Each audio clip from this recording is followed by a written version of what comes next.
Hi guys, and welcome back to the channel. This video is about the assembly of the fully composite 2.75 meter wingspan Corsa electric glider designed by Dr. James Hammond, built by Aeroic, and I purchased mine through Hyperflight.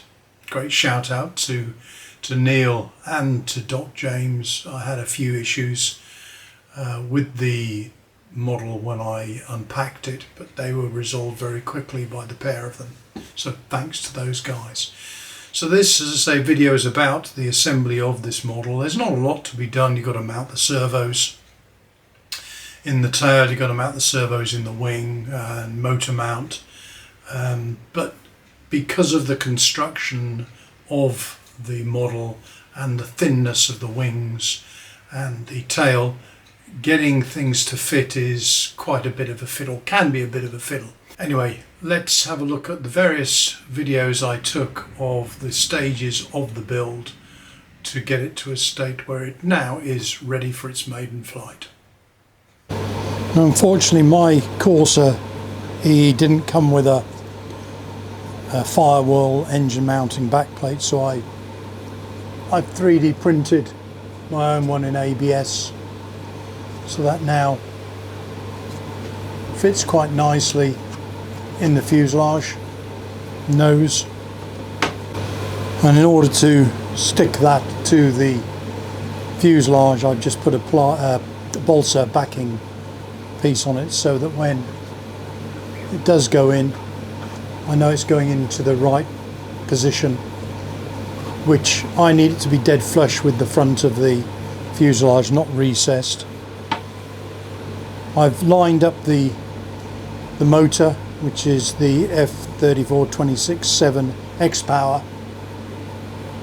I've lined that up with everything with the carbon fibre folding prop spinner, so I'm all good to go to glue it in place. And to do that, I'm going to use the West Systems G-Flex epoxy adhesive. I've lightly abraded the inside of the fuselage sides where the firewall is going to go, and I've also abraded the firewall as well. So with that done, I'm going to now coat the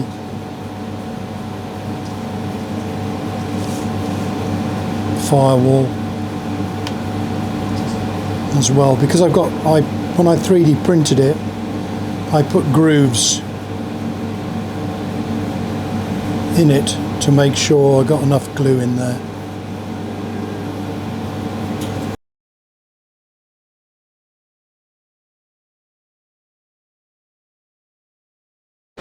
A job that needs to be done before fitting the servos to the rear of the fuselage.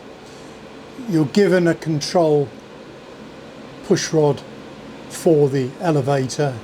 Got a standard metal clevis there which goes in the servo arm, and this one goes into or onto the tailplane via wire that goes through to each half of the tailplane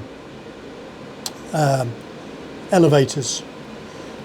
But that's a 2mm diameter bush or ball in there, and the wire is only about 1.6 mm. So you need to sleeve the brass ball out. If you can just about make it out in there. I've actually got a sleeve inside that ball, so it's a 2mm outside diameter, and then I've drilled it to suit the wire connecting, call it a torque rod, the wire that connects to the two elevator halves, and there's now no slop in that at all. So that needs doing, otherwise you get too much slop in the elevator, too much play. So now I've done that, I can turn my attention to the fitting of the two servos in the rear of the fuselage, in the tailplane, in the fin area. The servos I'm using are King Max servos, and they're 9mm thick servos for the tail for the elevator and the fin and rudder, I should say, and the same for the ailerons, but I'm using the 10 millimeter ones for the flaps, more heavier duty really. The kit comes with pre-cut ply mounting frames, which are absolutely fine. No need to replace those with plastic ones or 3D printed ones, which I could equally do, I suppose. And I'm going to glue those to the inside pocket in the fin in a moment. What I've done, using the clevises supplied, I've done the grinding exercise. You can see there, if I hold it in my hand, the grinding exercise on the clevis, hopefully you can see it, so that it allows it to go over the servo arm. Now the other end of that one, this is the rudder one. When I was putting it together, the pin, put my hands there, the pin and the end of the clevis actually broke out, came free. And I was going to bin it, but I thought, no, what I'll do, I'll drill it out for 2 millimeters and put a 2 millimeter cap head bolt right the way through the clevis arm, the control horn on the rudder. And then I thought, well, that's a nice, neat way of holding everything in place. Sure, if I want to adjust it, I've got to unbolt it, but that's no great problem. So with that done, I can now sort out where everything's going to go. And it is a tight fit. And one of the things I've realised is that once the rudder servo's in place, you're not really going to be able to get it out again. I can get a one screw on the servo there, but the other one is behind the fuselage. So I suppose if push came to shove and I needed to replace the servo, I could drill a hole in the bottom of the rudder there, at the bottom of the fin, and get to the screw to take that out of its little plywood tray. I'm using the trays that came with the kit, and what I'm going to do is just position that servo, put it in place. I'll put my little bolt through. Yeah, I don't want any slop in there, so let's just use my hex driver and push that in. So now there's absolutely no play in there whatsoever. I could actually possibly use a shorter bolt, we'll see. But anyway, the main point of this exercise is to see where everything's going to go. So that servo is going to be in there like that. And then I've got to think about the elevator servo, which obviously has got a push rod going up there. Now this, let's just temporarily push the cable down the fuselage. I'm not going to mount the servos yet because I'm going to run the cables through, connect them, and then withdraw them back into the fuselage. I just want to see how everything goes. Okay, now the line for the elevator servo is vertical down there. I can't come any lower than obviously this push rod arm. This push rod, sorry. So that's about the position there. Now the problem is if you take the supplied clevis and ball joint there, that's what you're supplied with. But if you look at that, there's no way that's going to fit because that's the centre place there. If I just move that servo arm to centre, I know I should have done it electronically, but that finishes there. So I've got another 10 millimeters, which even if I screw those right together, close together, like that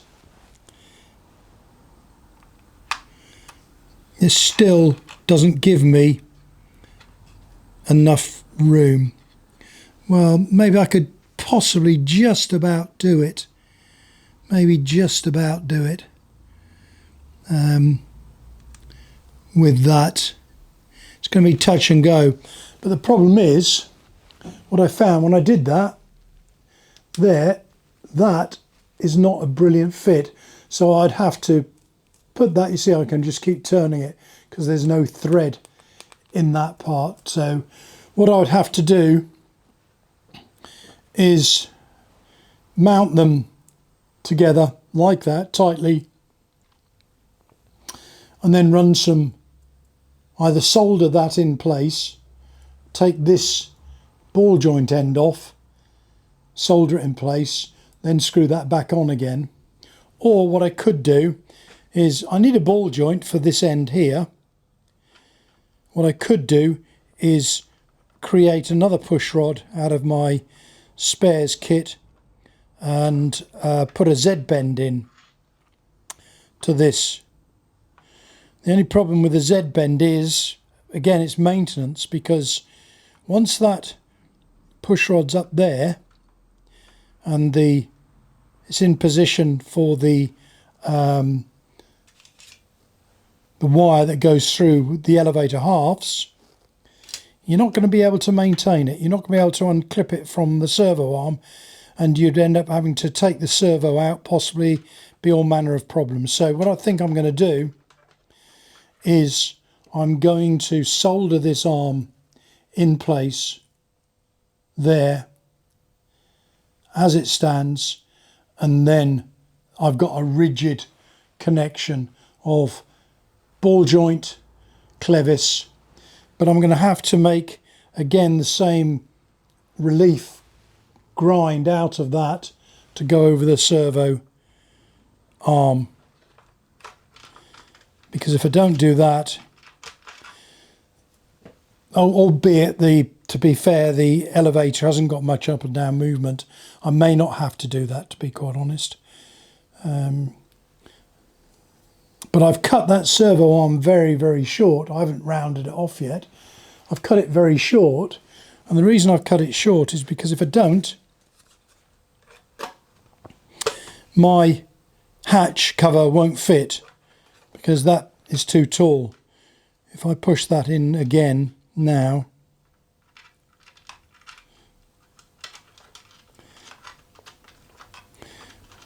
try and get that servo cable out of the way.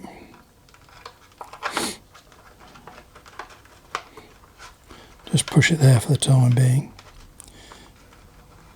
So if I put that servo cover on there,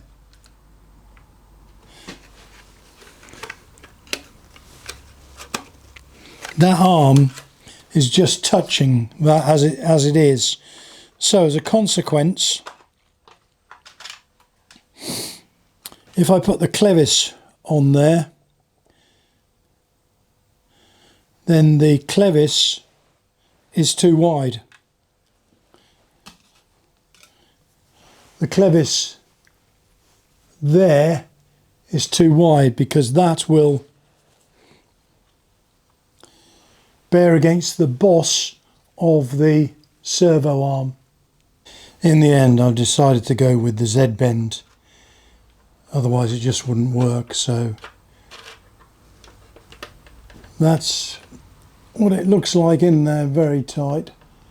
But now that should operate, and the push rod with the Z bend won't foul anything there. So that's what I'm going to go with.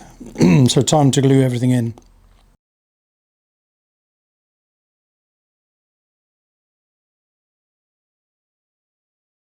So looking at the Corsa wing next, and putting the push rods in place.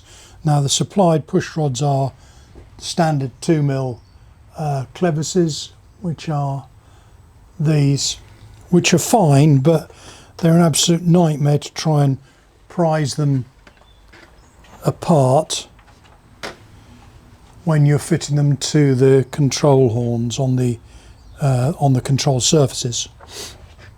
So I thought of various ways around this, and I've actually ordered some specialist ones, but rather than that I thought of another approach, which is taking on board what I did with the tail servos. And what I did there was, because the pin came out of this metal clevis here, I decided to drill it out for a 2mm bolt, which I put through, and I put a nylock on there, which is fine. So I've copied that idea, but this time what I've done is I've removed, you can see here, I hold my hand up there, you can see, oops, no you can't. You can see the clevis pin there, and that, as I say, had fallen out of the clevis on the tailplane. So I thought, well, if it falls out, then there must be a pretty easy job to get them out. And it was, all I had to do was file down the welded, let's just see again if you can get it, file down the welded bit of the pin and then pull the pin out. Next up, what I did was I tapped the metal clevis with a 2mm tap that through like so. So having cut the thread, just going to test it now.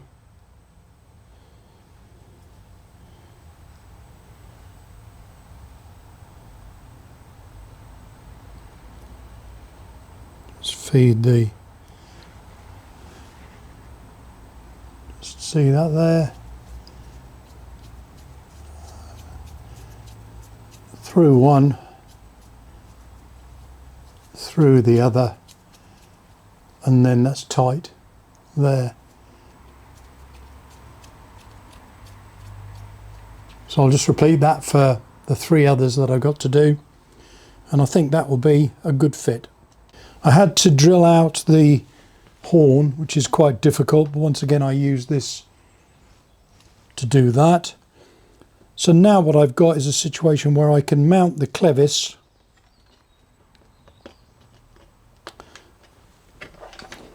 I won't put the bolt in at the moment, but you can see here I can mount the clevis on the horn and put a small 2mm bolt through there, nice and compact. It won't come out because it's threaded, and I can always put a bit of either super glue on that or some thread lock, and that gives me a really nice close fitting slimline clevis mount.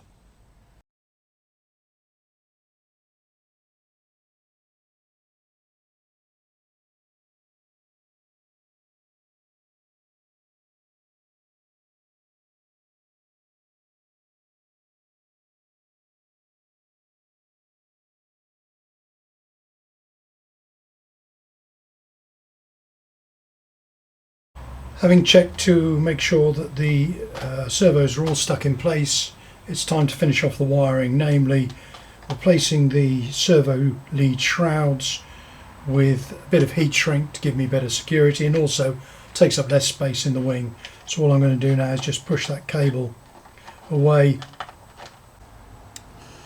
So rather than using the flat type servo covers, mainly because they won't fit, because my servo arm sticks up too high and I haven't shortened them, I'm going to use the ones with the blister on, but they need to be cut to size. So I'll use the flat ones because they're a perfect fit, and just cut these around the outline there of that, and that should be a good fit. Trimmed to fit, perfect. And I'm just going to use tape, clear tape, to hold them in place. I'll seal the edges as well. So here's one I did earlier, which is that one there, with the clear tape round it. I've laser cut the new battery tray, mounted it as low as possible because that's the only way I can fit my 2300 4S in there, and I need to get that fairly far forward initially anyway for the CFG to be on the furthest forward mark, the 90mm. Obviously after flying I can move it back and be able to move the battery back. Anyway, that's been cut and epoxied in place, so I've just got to now just put my anti-slip matting in place, which I'll just hot glue in place.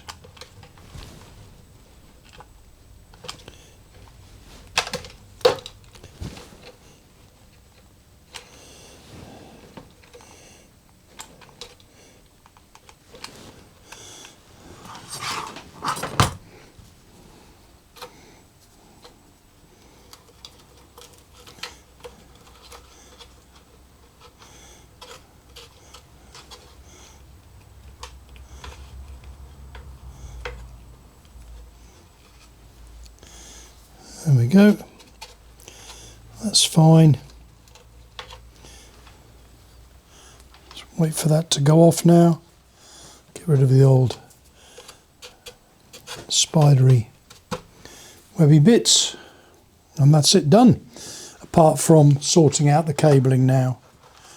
And so the I've already hooked up the ESC and the rudder and elevator, and I've just got to do the flaps and ailerons now. So that's the next job. Well, as you can see from the various videos, some things are a bit of a fiddle and things needed to be changed a little bit. I'm very pleased with what I did with the clevises by using the 2mm bolts. I think that was a good outcome.